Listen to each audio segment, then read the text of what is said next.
All right, so earlier this week on my TikTok, which you guys should follow on the bottom right here, I spoke a little bit of depth about how Stephen Crowder was being endorsed. And ha ha ha, good joke all the way around.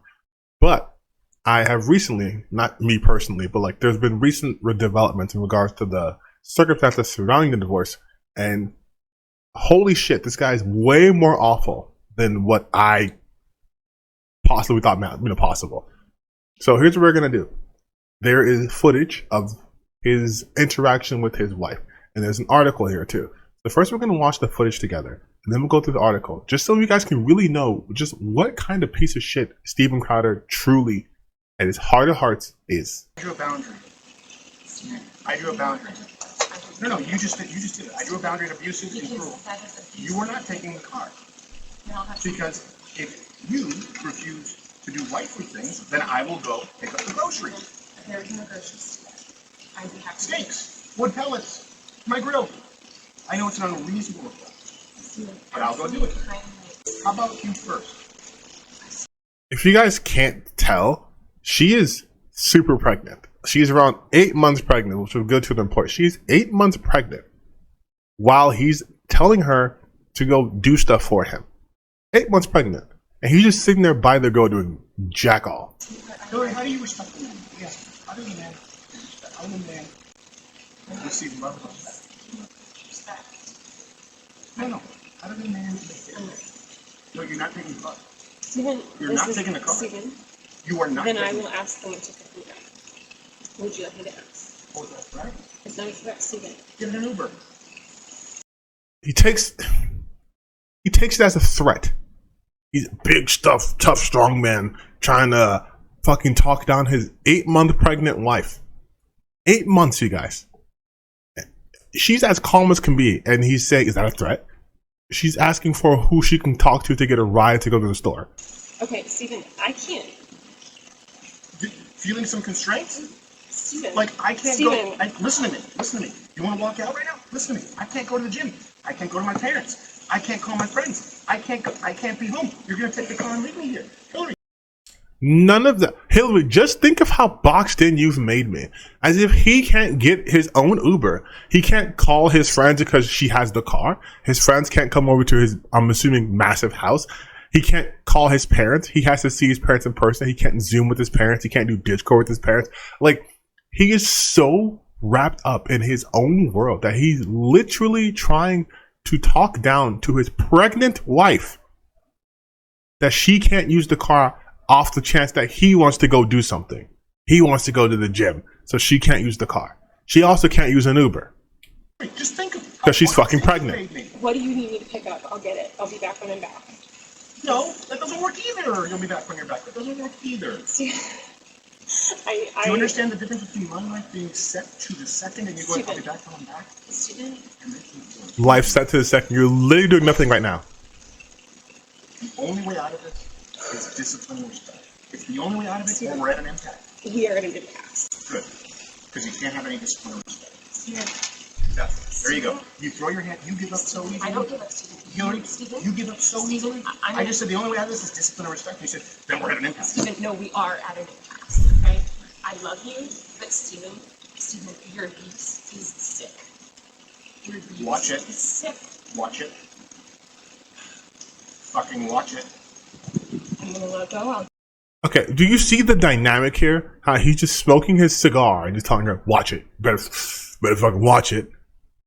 There's an implication of violence behind that. Even though, yes, they have not said that they were physically violent, there's still the implication that he has the potential to commit violence against her because he does. He is bigger than her, stronger than her, and she's pregnant. And so look how she immediately goes, I'm going to let it go.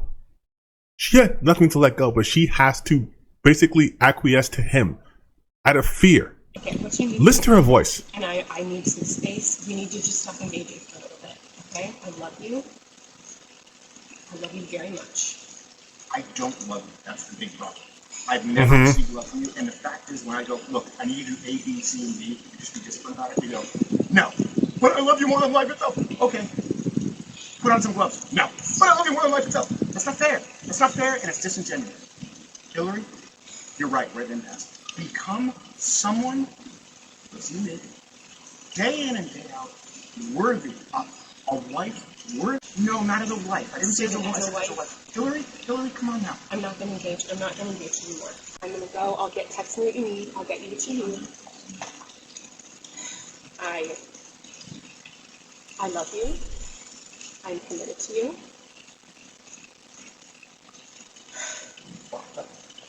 Put on some gloves. Are you committed enough to do those things? I'm not trying to. Are you committed enough to do those things? You're not committed to anything. You're not committed to anything. You just said I love you. I'm committed to you. Walk the dogs. Put on some gloves. I need to. Walk the dogs. Put on some gloves. Are you committed enough? Now, Steve is not doing jack shit here. She's pregnant, needs to go places. He wants her to put on gloves and walk the dog, but he could very easily do that himself. But he doesn't do shit. And then he gets on the internet, he complains about, my wife wants to leave me and divorce me and this and this and that and women. But this is how he treats his wife. Are you committed enough to do those things? Are you committed enough to do those things? I'm gonna just walk the dogs. Put on some gloves. Are you committed enough to get the medication the dogs take? No, you take that in.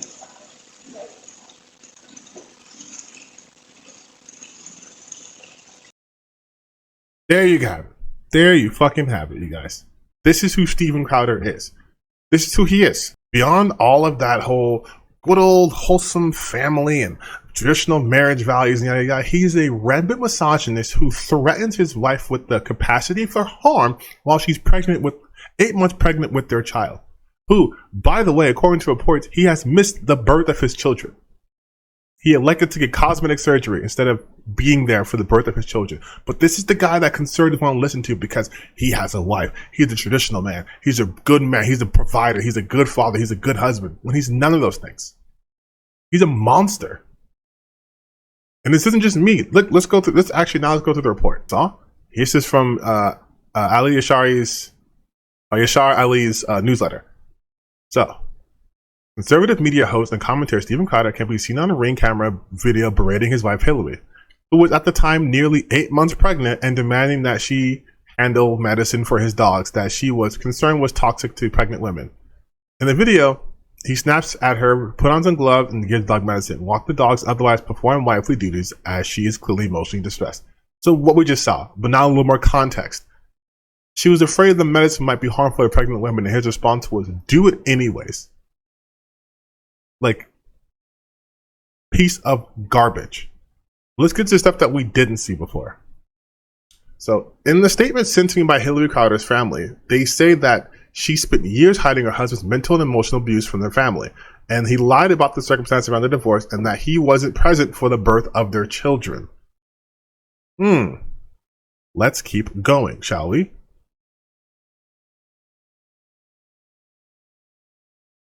But according to sources I spoke to who are familiar with the relationship, Steven Crowder's admissions often came after a sustained period of mental and emotional abuse, and he didn't seem to be able to control his impulses. The story is based on conversations with multiple sources, none of whom would speak to me unless they were granted anonymity, which, if you can see the video, you see why. I've also reviewed text messages, extensive audio files, and personal videos documenting Crowder's marriage. Lily was not available for comment. 2 messages sent to Steven via his website requesting comment he had to reply to. Yada yada. So they were married in 2012. After dating for 2 years. And engaged for less than a year. And then she filed for a divorce in December 2021 after she learned that her husband had hired a divorce attorney a month earlier. So if you remember his tweet about, women and the divorce, and his video was like, I've been going through hell for the last, year and a half because his wife is leaving him because of no fault divorce. He had planned to divorce her.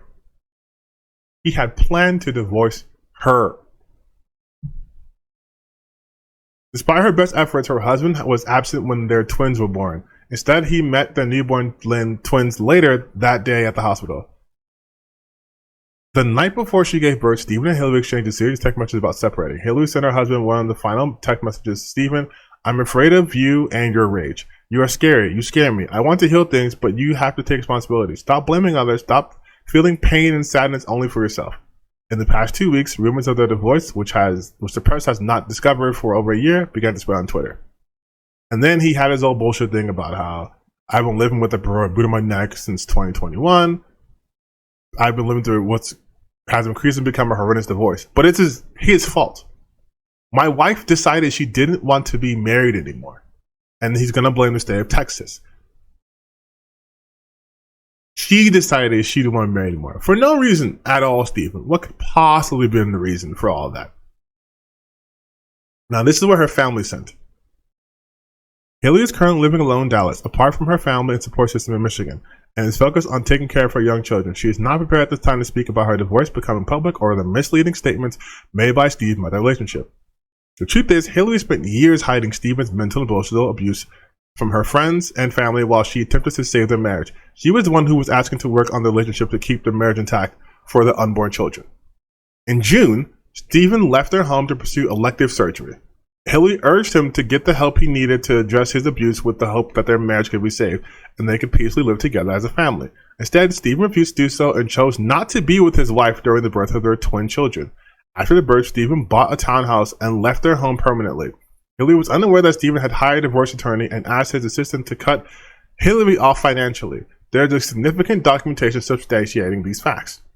We hope that Steven will cease speaking publicly about these personal matters in an untruthful manner. We also look forward to there being full transparency in the legal process, so there is fairness and accountability for the actions that caused the divorce, and to ensure the outcome is what is in the best interest of the young children. And this goes on with the camera, what we just saw. So as you can see, Steven Crowder is an awful, awful human being who would leave his wife, buy a townhouse, move out, and then ask his assistant to cut his wife off, who was pregnant and or had just delivered their twin children financially. And then gets on the internet and bemoans, oh, no fault divorce in Texas, when he was going to divorce her. He even says in the video that he does not love her because she doesn't do what he says. He says she's not disciplined. He treats her like a literal pet. She's not disciplined, not good enough, not worthy as a wife. But you got her pregnant, you married her, but she's not worthy as a wife because she cares about herself and she wanted to work on your relationship. But that's the problem with these men, these conservative men, these guys that people want to idolize, the Steven Crowders, the Matt Walsh's, the Michael Knowles, the Ben Shapiro, all those guys. They have such warped views that do not work. He's being divorced because his views do not work. He's not a healthy individual. He's a misogynistic, controlling man, a man-child, really, who cannot handle being told no. There's also reports about his former co-worker and former co-host talking about how much of a control freak that he was. And how he wanted to control everything. You can see in that video right there, just a small snippet of how this man actually acts. Also, if you've seen his YouTube content, it's not much of a stretch to see that, like, yeah, he's probably a gigantic tool in his real life. And I genuinely do feel bad for his life. Because maybe she didn't know what she was getting into. Maybe he got way worse as he got more successful in the conservative sphere. But she is trapped. Her family's in Michigan, she's in Dallas. Trying to raise her two kids, most likely alone, because I highly doubt Steven Crowder gives a shit about his kids if he was willing to secretly cut his wife off from finances and try to secretly divorce her and elected to not be there for the birth of his children. Because that's kind of really the conservative mindset when it comes to men. Just money. That's it. You don't have to do anything else. You don't have to be a good person. You don't have to care about your children. You don't have to show up for them. Just have money. And they can't complain. And if you have money, women have to listen to you. Like, this is kind of like a really hastily put together video because I'm it's clearly just reactionary content. But do you guys understand why it's so harmful to platform people like this, to give them that sort of leeway? Because this is what they do to people closest to them. They're terrible, terrible people. And I hope nothing good happens to them.